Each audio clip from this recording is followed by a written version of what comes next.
Alright guys, today we are going to be reacting to why the German army is rebuilding again. Very interesting video. We're going to start here. Make sure you guys subscribe to my channel. We're doing very well. I really appreciate it. Let's jump in.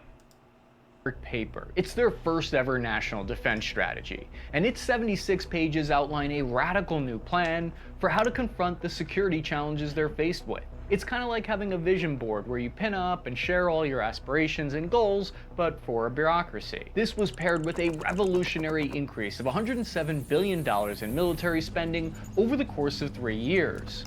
But why all these drastic changes all of a sudden? German defense official Eva Hogel warned that they, quote, have too little of everything, including spare parts, tents, modern radios, body armor, tanks, and even submarines straight across the board. In fact, multiple reports have claimed that if war were to break out tomorrow, Germany would only have enough ammunition to last for about 2 days of fighting. Those eye-catching headlines make a really good point, but they don't account for the fact that ammo would be shared between NATO allies. However, I love a juicy military alarmism story as much as the next defense YouTuber. In response, the German government plans to reverse this trend by growing from roughly 180,000 to 203,000 personnel by 2031. What challenges will they face in attempting to do that? And is it really feasible? What new types of weapon systems, units, and tactics is the German Bundeswehr acquiring to modernize and revamp their forces? And in what ways has their history informed their rearmament today? But first, if you're like me, or most people, and you wish you had a better handle on your debt, you should check out today's video sponsor, PDS Debt. They're a Google top-rated company with an A+ rate /Task 23 War II. In 1945, Germany unconditionally surrendered. The Allied powers of the United States, Britain, France, and the Soviet Union occupied the nation, completely disbanding their remaining 1 million personnel. This was driven by the atrocities committed by the German Third Reich, which left millions dead and untold millions more lives ruined. Shortly afterwards, in 1949, the Federal Republic of Germany was established, and since then they've had deeply held pacifist beliefs that are ingrained in their constitution. So what led to the unlikely recreation of their military after the Allied powers had already four-way pinky promised that they would never allow that to happen again for a third time? So following the war, Germany was split between the Western powers on one side and the Soviet Union on the other. This unclassified RAND report from the US Army outlined how the Soviets and Western powers both dismantled German arms plants and carted them away to their own territory. Disarmament was going swimmingly, straight to plan. However, there was instantly geopolitical tension between the two sides. From the Western perspective, 3 major events happened in just 3 years. First, the Soviet Union's 1948 blockade of Berlin. Second, the Soviets' first atomic bomb in 1949. And third, the Soviet-backed North Korean invasion of South Korea in 1950. Wham bam thank you ma'am. There were fears, founded in reality or not, that East Germany would invade West Germany in a similar manner.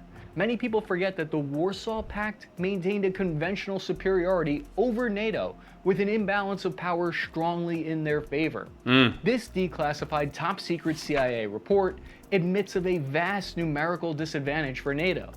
And so in 1955, at the insistence of British Prime Minister Winston Churchill and American President Dwight Eisenhower, the new German Bundeswehr was created to fill this massive manpower gap. Germany's first chancellor, Adenauer, reluctantly agreed after stating he did not want to establish another military. The Bundeswehr is a German term for the entire federal defense forces, including the Army, Navy, and Air Force. Take a look at Article 87A of the German Constitution titled Bundeswehr Restriction. It outlines how their armed forces' size must be transparent, operate under civilian control, and can only be used for self-defense or humanitarian intervention. This provision was implemented as a safeguard against the reemergence of aggressive militarism in post-war Germany. It reflected the country's commitment to peaceful coexistence and international law. In 1945, famous German statesman Willy Brandt said, quote, "Unconditional acknowledgement of the crimes that were committed against other peoples by Germans and in the name of Germany is the first precondition for a recovery of the German people." Okay. And this was the perspective that the nation aimed to take following the war, to take responsibility for their actions.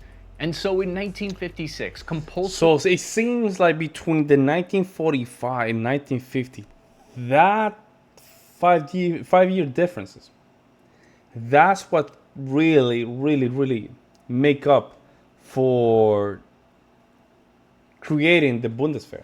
If Russia never, or the Soviet Union never decided to just make any of those decisions, I think it will be in the same place. But of course, the Soviet Union has different plans. They were part of the Ally, but not quite, kind of a thing. You see what I'm saying? They wanted to take some islands in Japan and some weird stuff. Like, they were not quite allies. Let's put it that way. Military service was enacted in West Germany to conscript thousands, as NATO stated that they required 500,000 additional forces for a feasible defense against the Warsaw Pact. Defense spending rose to 4.9% of GDP in Germany by 1964, and they reached 500,000 troops by 1973 as the Cold War heated up. NATO allowed them to increase investments in domestic arms production, with their company Krauss-Maffei pumping out over 6,000 Leopard 1 main battle tanks. By 1989, they had over 7,000 armored vehicles, 1,000 combat aircraft, 18 surface-to-air missile battalions, 40 missile boats, and 24 submarines, as well as several destroyers and frigates. Even still, NATO was outnumbered by about 1 million troops and had less than half the amount of armored vehicles than the Warsaw Pact. But from day one, the Bundeswehr was an integral part of NATO's deterrence policy. In fact, according to the German government, this accounted for roughly 50% of NATO's total land forces in the region. So how was the public comfortable with such a large German standing army? From Germany's perspective, the Bundeswehr's job was to protect their personal freedoms. They could look across the divided nation and see how life in East Germany was marked by a variety of hardships and atrocities under communist rule. Many East Germans lost their lives attempting to flee to the West, and uprisings were violently put down. That is, until 1989. When the Berlin Wall fell in 1989, the people of Germany finally had one positive historical event to rejoice over in the last 100 years. West and East German families reunited, and so too did their militaries. They absorbed about 50,000 East German soldiers and 2,750 armored vehicles, including BMPs and T-72s, which they were now lousy with. In 1990, the Bundeswehr had this enormous combined army ammo stockpile and was capable of fielding 215 highly ready combat battalions. So how did that force shrink, leading to some of the challenges that they're faced with today? Who rests, rusts. Take a look at these pictures of the Martyr graveyard. In 1990, a little-known treaty... Yo, I'm sorry, but wow, look at that.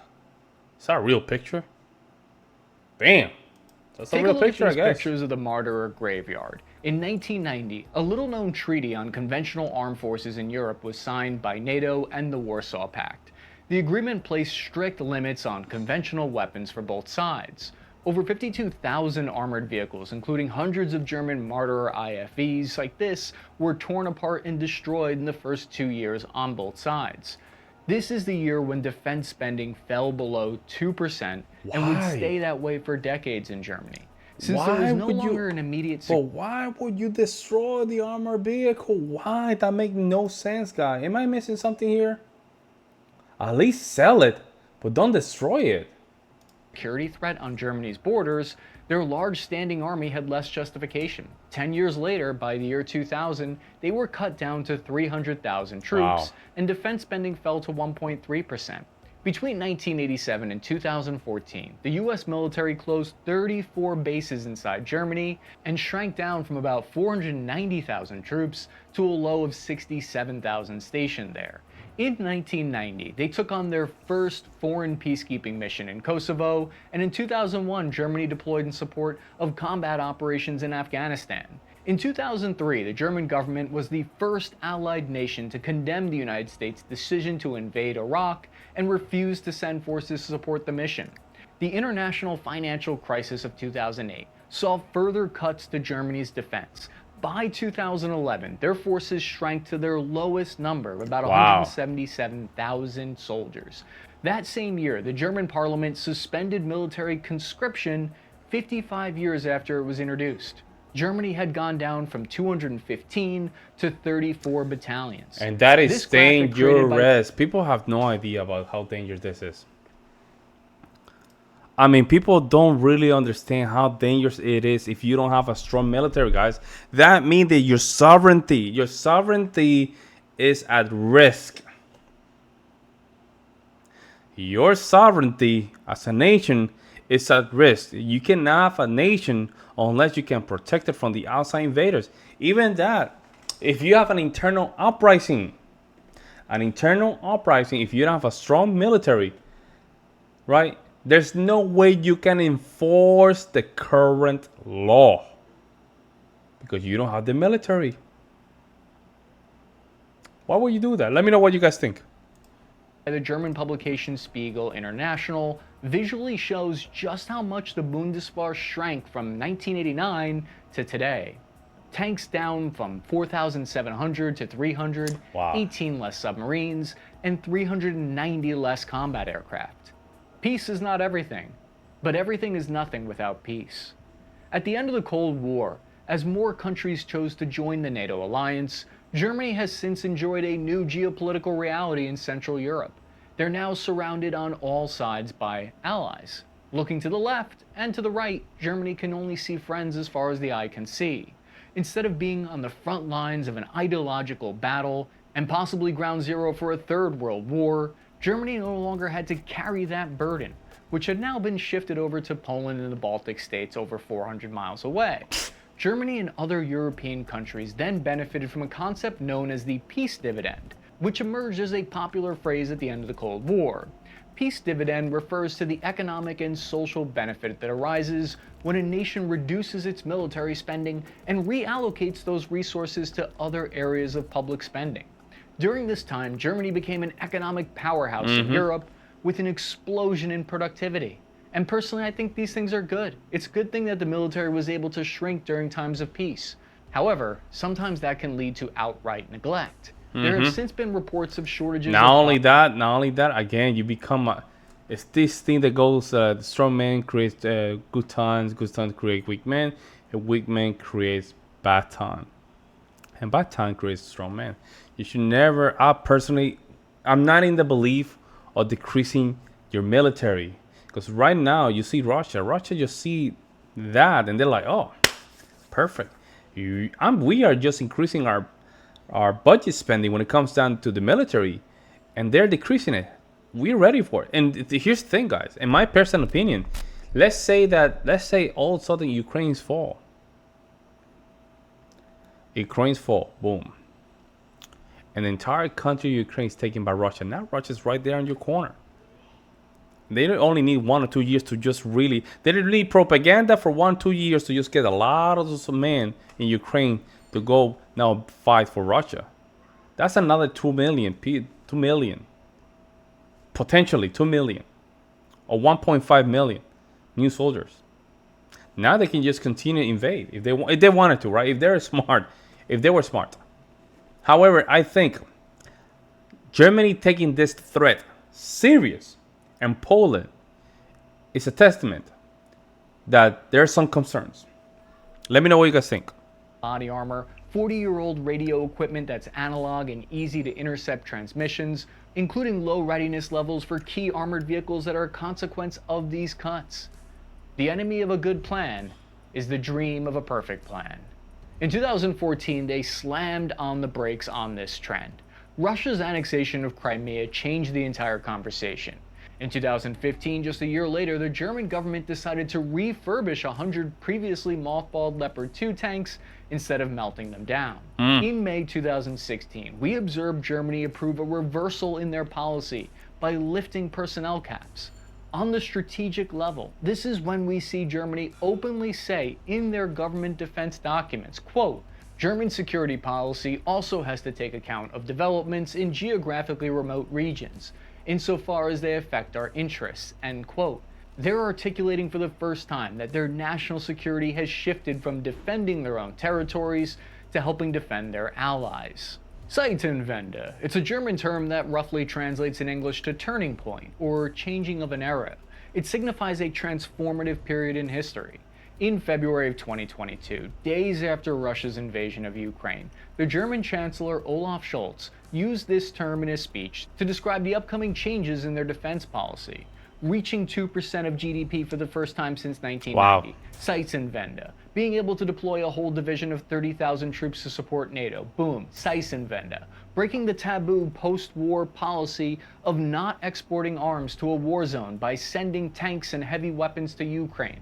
That's a German Zeitenwende, right to the teeth. You know what's crazy? And it doesn't look that far away either. Look at this. Let's just see the map very quick. To Ukraine. That's a German Zeitenwende. Right here. This shit does not look that far away, man. So Russia's probably in this region right here. See, and the east region, probably the southeast region. Let's say they all of a sudden they took Ukraine. Then they'll be right here. My God, that right here, the Baltic region here, right? This Baltic, the North Baltic region. They have Kaliningrad over here, right? Damn, man, this shit is scary. Right, I don't think they have the power to do that now, but if. Admitting to my wife it was actually me who farted. Zeitenwende. The German government in 2023, their defense policy guideline outlined some of these new Zeitenwendes. Okay, I'm done saying that now. In this document, they outline how for the first time, the new German government has agreed to maintain a contingent of troops outside their borders on a permanent deployment. 4,800 German soldiers and 200 civilians will live in Lithuania full-time, not on a rotational basis. This will include at least 44 Leopard 2A7 tanks and 44 Puma infantry fighting vehicles by 2027. Lithuania was specifically chosen because of their strategic geographic position. This is a great. Actually, I'm sorry. Let me backtrack this. We have Belarus, which is basically a Russian-controlled state. They're right there.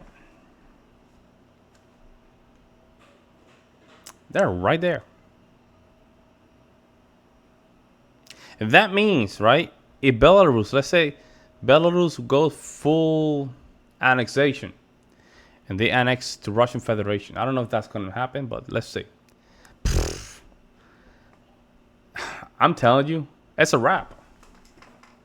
How many people Belarus have? Probably what, 10 to 20 million people?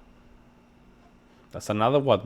Let's say you get 5% of the population. That's roughly probably 500,000 to 1 million soldiers, new soldiers right there in the border of Poland and Lithuania. It's crazy, guys. It's crazy. This thing can just sideways easy anytime. Now the thing is, of course, resources. How long can Russia sustain themselves just going and earn some kilometers, right? We have to see that to believe it, right? For the NATO alliance bordering Russian Kaliningrad and having part of the potentially vulnerable Suwalki Gap within their borders. This helps explain the tactical change. There we go. Vulnerable Suwalki Gap. Because Belarus right there, Belarus is basically a Russian state, not by law, right, but politically. Within their borders. This helps explain the tactical changes. But what about the 10,000-mile high strategy changes? The wealthy nations will not remain wealthy if the poorhouses of humanity increase. When we think of modern Germany, we typically think of an economic power with $4 trillion GDP a year and the most populous country of 83 million people. It even says this in their defense document, quote, as the most populous country and the largest economy in the heart of Europe, Germany bears special responsibility for peace, security, prosperity, and stability. But the German public has mixed thoughts on this idea, that Germany will play a leadership role. According to recent polls, 72% of Germans said that they don't want Germany to play a military leadership role in Europe today. However, in a seemingly contradictory poll at the same time, 78% of German public support the increased defense spending. So they want to increase defense spending for themselves, but we want nothing to do with being the leader of NATO. We don't want that. Interesting. Are always going to be taken with a grain of salt. And as an American who has trouble pronouncing words with more than 2 syllables, I'm definitely qualified to interpret what they mean. My guess is that the German people believe that they should support their own national defense and help their European allies, while also not taking the lead in that support. Like any strategic document, their first national security document uses purposefully vague bureaucratic terms and phrases. But the key concepts behind Germany's national defense strategy that you need to know about is a concept known as integrated defense. We see the term on the front page, but at first glance it almost sounds like meaningless military jargon. What it really means is that every level of society, from the government to the business sector, needs to interact with each other towards the shared goal of security. Nowhere is this more clear than the key concept of sustainability. The word appears 55 times in the document on nearly every page: sustainability. Prior to the invasion of Ukraine, Germany heavily relied on Russia for its energy. At one point, they were importing roughly 65% of their gas and a third of their oil from Russia. This was not very sustainable. It was a dependency, worse than that time I got hooked on phonics. There was a fear that Russia could leverage this to decrease Germany's economic output or freeze them out during the winter. In a matter of just mere months, Germany was able to reopen coal-fired power plants, delayed plans to shut down their nuclear power plants, and they're no longer reliant on Russian energy. This is a national security problem that has nothing to do with infantry. It's nothing to do with how many artillery pieces or tanks are produced, although those are certainly important aspects. But this is what integrated defense means. This is one of the major shifts in mentality compared to the global war on terror. Modern war is determined by more than the barrel of a gun, and it takes an integrated approach with different aspects of... There's a different phases to this. He's right. The sixth, the fifth, the fourth turning, the third turning, and then the last one's gonna be the kinesthetic turning, which is basically war. The wars are started in a more aesthetics or more abstract way, technological, economically, cyber. These things only, when you see people shooting, it's just that they already went through a lot of phases of the war. But the war that started, the physical war is just the end of those many wars. Oh, that's that. Civil society and the military working in cooperation to address threats like energy sustainability. I think I need to wash my mouth out to get the taste of all those defense buzzwords out. The other two key words from the National Defense Strategy are robustness and resilience, which sounds like adjectives a chef would use, and maybe that's accurate. Maybe we're cooking up a delicious defense strategy here. They state that the special fund that was created in Germany right after the invasion was for $107 billion, which will be used specifically to procure new equipment. What equipment exactly? Military acquisitions are by no means easy. It takes millions of billions of dollars over long periods of time and requires massive resources. Germany's arms industry has been called Europe's arsenal of democracy, since it's one of the largest and most technologically advanced, with over 135,000 German workers. Krauss Maffei and Rheinmetall have produced over 3,600 Leopard 2 tanks for 18 different countries around the world. Rheinmetall just broke ground on a new artillery shell production plant in Germany. Current estimates place Rheinmetall's production. It will reach 1,155 artillery shells annually by 2027. Germany is now the 7th top defense spender in the world. This perplexed me a bit. Why is it hard for Germany to produce weapons for themselves than for other countries? It's partly because of how the German military budget is structured. Because of the obvious historical examples, the German government focuses on high levels of transparency and bureaucratic accountability. While this is good for things like democracy and preventing corruption and the over-consolidation of power, it can make certain things a little bit more difficult in the realm of military budgets, kind of on purpose by design. The Bundeswehr's budget is determined on a year-by-year basis, which means in the past the budget has fluctuated. This makes it difficult to make long-term plans with an unstable yearly funding that doesn't roll over into the next year. So this malaise of bureaucratic nightmare meant that the Bundeswehr has been stuck making short-term fixes to their problems. And they have their share of problems. Here are the challenges the German military is facing. The first is a shortage of spare parts and ammo. On paper, Germany operates about 295 main battle tanks. However, according to reports directly from the Bundeswehr themselves, only 30% of them are operational at any given time. There have also been reports of Germany's PZH-2000 artillery only being 40% so that's almost less than 100. And that a year ago they only had 20,000 artillery shells stockpiled.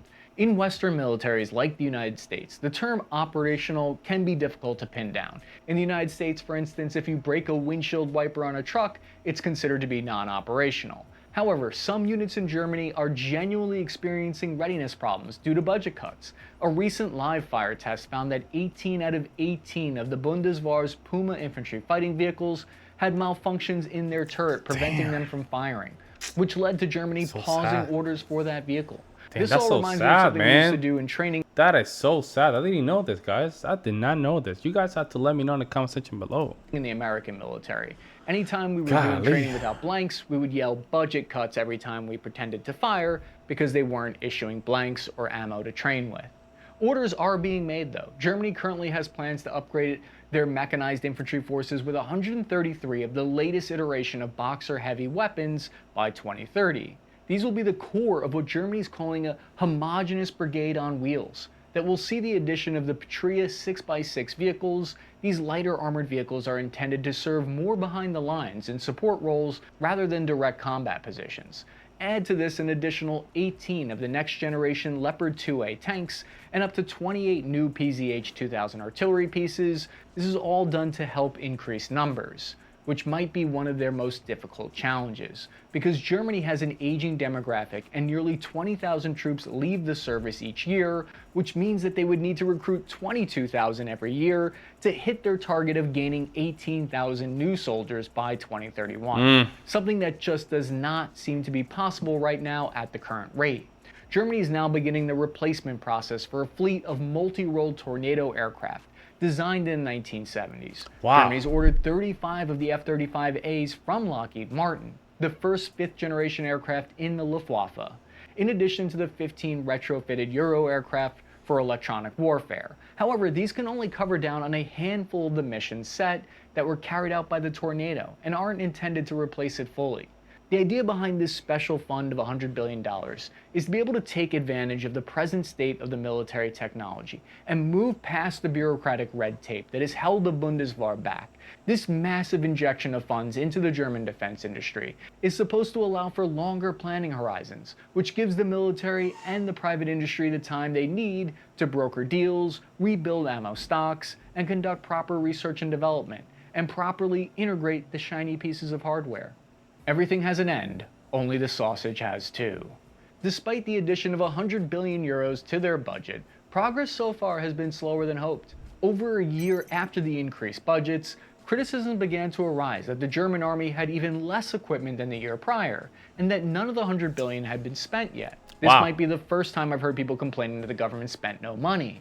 To the first point, the primary depletion of equipment from Germany over the past 2 years has actually been due to donations to Ukraine, including hundreds of vehicles, body armor, and weapons that span from rifles to artillery guns. And similar to how other countries are donating to Ukraine, the new influx of defense funds will be going towards replacing those specific equipment losses. The ultimate goal of Germany is to have a fully operational, combat-ready division by 2025, as part of NATO's... So we already 2025. Where was this? Oh, it's a year ago. I don't know, man. I hope it. I think so. I think they're taking the situation into their matters. So I hope. Listen, guys. I always see Russia. I have another channel where I react to Russia stuff. They're good people. Don't get me wrong. They're good people. But I react to a lot of military stuff. They're not playing around, guys. I'm telling you right now, they're not playing. A lot of people. I remember, man, when Russia invaded Ukraine for the military operation. People were saying, nah, baby. By the second week, people were saying Russia had no food. They spent all their food. And a lot of people have no idea how these people just move, man. Like, they don't care. If they have to just deplete their entire population just to get and achieve their goal, they'll do it. They'll do it, man. And even though their military does not have their stronger, let's say, equipment, they're still using it, though. See, in the case of Germany, you guys melted. Damn. Very High Readiness Joint Task Force, or JTFV. This would be a combat readiness formation that would be made up of about 30,000 Bundeswehr troops, ready to fight at a moment's notice. This is 5 times the size of the current readiness force of just 6,000 troops. Hopefully, Germany is able to reach those requirements. Although the German government is already talking about possibly needing to increase spending to 3.5% They need of it. GDP. They need it. As of 2023, the Treaty of Conventional Armed Forces in Europe that was signed at the end of the Cold War. You do that, or you increase your GDP. Leave it at 2%, but you have to make sure that GDP is bigger. That means you need to have a more economical stimulation. You need more stimulation in your economy. And you can control that, right? Has now been suspended by Russia, Germany, Poland, the United States, just to name a few. And so Germany's first national defense strategy marks a pivotal shift in their defense policy, emphasizing integrated defense to confront contemporary security challenges. This comprehensive approach, supported by a substantial increase in defense spending, reflects Germany's commitment to modernizing its military while balancing its historical pacifism with the urgent need to adapt to a changing geopolitical landscape. And if you guys have a minute, the American F-22 Raptor is getting a huge upgrade to the Super Raptor. If you want to learn about that and its plans to dominate in the Pacific, check out this video up here in the... There you have it, guys. I would love to hear you guys' opinion, but I'm glad that Germany is taking these threats very serious. Like some other countries, like Lithuania and Poland, they've been taking the threat of, the Eastern European country like Russia seriously. And you have to say, Russia is right there on the border. Belarus, people don't want to admit it, but Belarus is basically Russia. No, it is what it is, man. Let me know what you guys think in the comment section below. I will see you next one.